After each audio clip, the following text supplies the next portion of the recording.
Did you know there are actually several types of worms that can affect dogs? From roundworms and hookworms to tapeworms, whipworms and even lungworms. It's a whole world of wriggly worms. In this video I'll break down what each one is, how your pup can pick them up and the telltale signs you should be watching for. Let's start with the classic culprit, roundworms. These are some of the most common worms you'll find in dogs, especially puppies.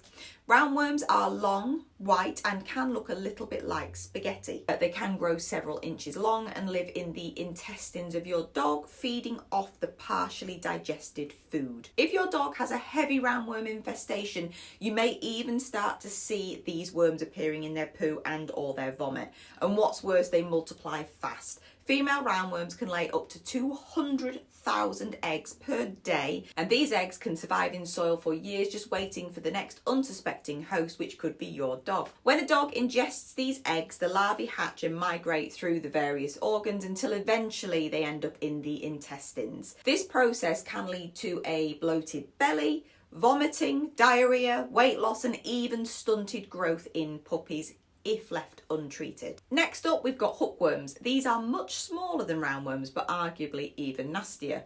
Why? Because they literally hook themselves into your dog's intestinal lining and they feed on the blood. You won't see them in your dog's poo like roundworms, but they can cause serious issues like anemia, weight loss and weakness, especially in young puppies. Hookworms are sneaky too. They can enter your dog's body through your dog eating them or even by burrowing into the skin, often through the paws, and they multiply quickly. An adult female hookworm can produce thousands of eggs daily, contaminating the environment and making reinfection a really big risk. Now let's talk about tapeworms. These worms have a different strategy. Tapeworms are long, flat and segmented, and you might notice little white segments, sort of like grains of rice, around your dog's bumhole or in their poo. Tapeworms often come from fleas. When your dog swallows an infected flea, the tapeworm larvae gets cozy in the intestines where they grow into adults. Unlike other worms, tapeworms don't cause severe symptoms in most cases, but they can lead to itchiness, scooting behaviour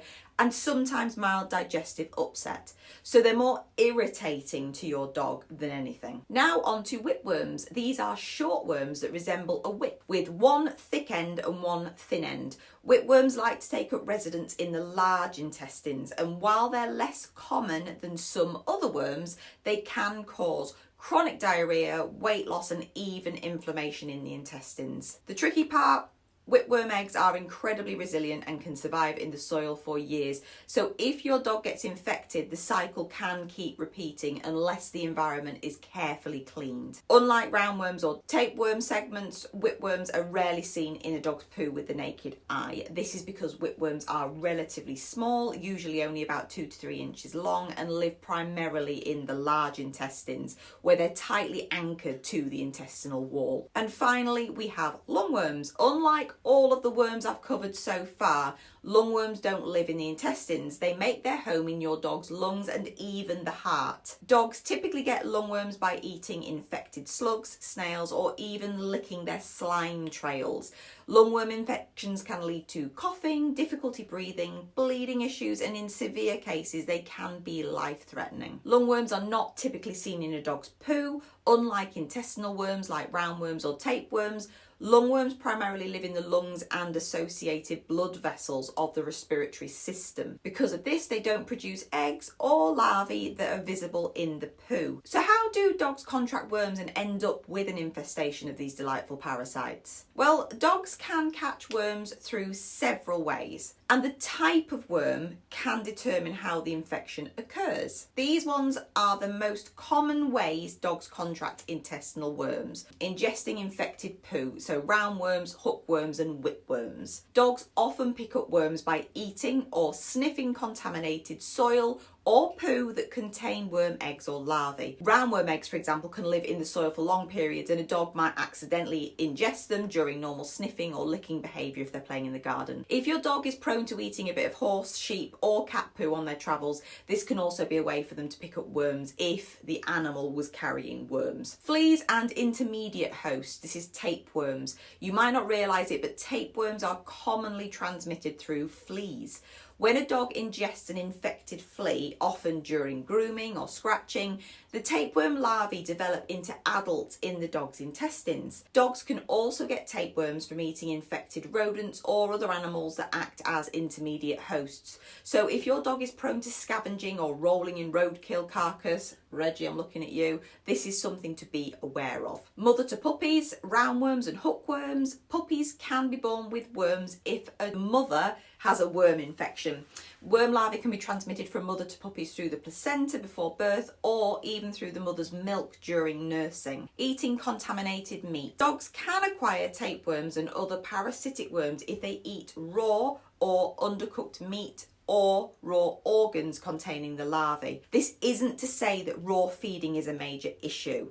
Producers of raw dog food in the UK have to adhere to strict guidelines and be registered with DEFRA. Reputable suppliers have blast freezers, which also prevents the survival of parasites in the raw dog food. Always shop carefully and avoid man-in-van types of raw feeds with unlabelled produce. Choose a pet food brand that sources ingredients ethically and uses human-grade ingredients. Contact with infected soil. Hookworms can enter the dog's body, as we said, through direct contact. The larvae can penetrate the skin, particularly through the paw pads, causing the infection. Mosquito bites, heartworms. So I'm mentioning this one because although it's not endemic to the UK, which basically means that our mosquitoes are not carrying the heartworm larvae, heartworms are transmitted by mosquitoes. When an infected mosquito bites a dog, it can transfer heartworm larvae into the bloodstream, leading to heartworm disease. Although the number of heartworm infections in dogs in the UK is on the increase, most cases are in dogs that have travelled to or been imported from areas where the disease is endemic, such as southern and eastern Europe. What other animals carry worms that can contribute to the spread of them?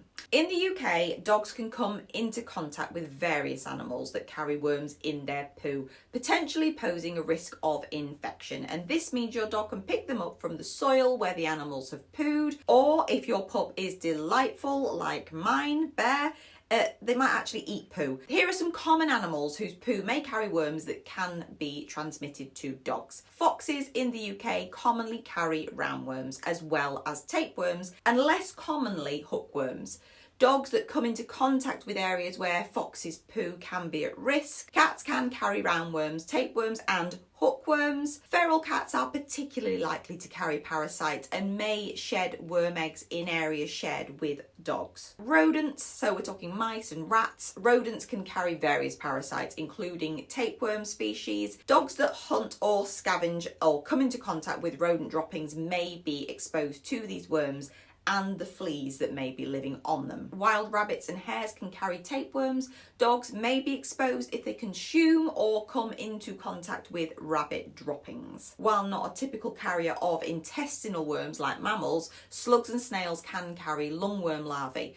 Dogs may become infected if they eat or come into contact with infected slugs, snails, or their slime trails. So toys left in the garden can be a magnet for snails and slugs to crawl over. Deer can carry certain parasites such as tapeworms that may be transmitted if dogs consume deer poo or other parts of infected deer. Sheep can carry certain tapeworm species, with dogs' exposure being more relevant in rural areas where dogs may come in contact with contaminated grazing areas. Badgers can carry worms, including roundworms, and their poo can potentially pose a risk to dogs. Birds, so pigeons and ducks, birds can carry certain types of parasites, including roundworm and tapeworm. Although the risk is typically lower compared to mammals, dogs that eat bird droppings or scavenge on dead birds might be at risk. And commonly other dogs.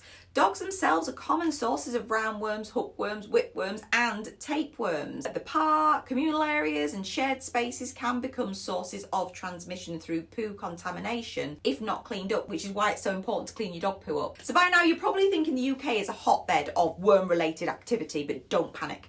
It is important to note that although worms are common, they're not rampaging through our canine companions. We run a worm count test service, and of the hundreds of dogs tested each month who are not being treated with chemical wormers, only 10% have infestations. This means 90% of dogs are generally clear of worms, which leads me on to my next video about how you can do worm count and undertake a more natural worming regime. So don't forget to subscribe to the channel today to be alerted when I publish that video. I hope you found today's video somewhat useful and interesting. As always, please do leave any comments or suggestions below and I will get round to answering those for you. Thank you so much for watching and I'll see you on the next one.